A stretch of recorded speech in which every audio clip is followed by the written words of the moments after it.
We have breaking news. Breaking news out of Verizon. Great article from Yahoo Finance. I'll leave a link to it in the description so you guys can check it out. Straightforward. U.S. Cellular to sell select spectrum assets to Verizon for $1 billion. I anticipated this when the deal, the U.S. Cellular and T-Mobile deal was first announced back in May last year or this year. The amount of spectrum that T-Mobile was getting let me know that there was some more spectrum to buy, and that I felt like, giving up 70% of your spectrum, you're not really going to operate anymore. So I felt like the remaining assets were going to be sold at some point, and it looks like that is the case. So also, it's not stated in the article what's being sold, but I saw somewhere else. I guess there is an investor release from U.S. Cellular, and it looks like the spectrum portions that they are selling is 850. They're selling all of their low band 850 to Verizon, but it's only in the U.S. Cellular areas. So keep that in mind. If you're in a big metro, you're not going to get extra 850. I just want to point that out. It's AWS and it's PCS as well. It's about 663 million worth of low band in the 850. So they're getting a ton of new licenses in those rural areas that US Cellular operates.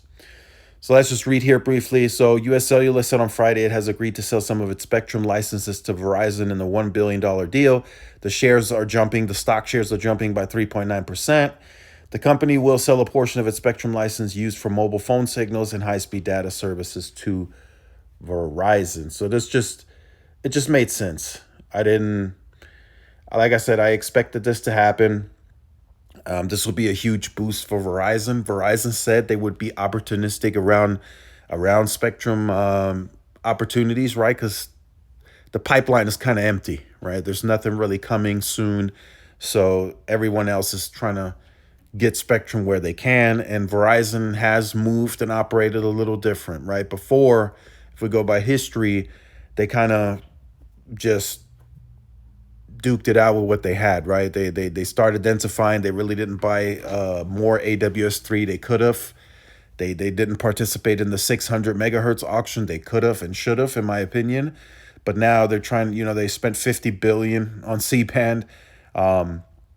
And they're spending another $1 billion on this spectrum, and I'm sure it complements with what they have already existing. So 850, they already have that deployed.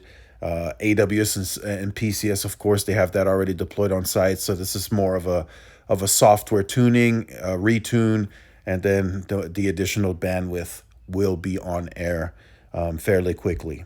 So again, this will probably have to go through a regulatory process, but nowhere near as long as what T-Mobile's dealing with. So this should get approved, I would say, early next year. I don't think this is going to take long, and then those licenses will be transferred.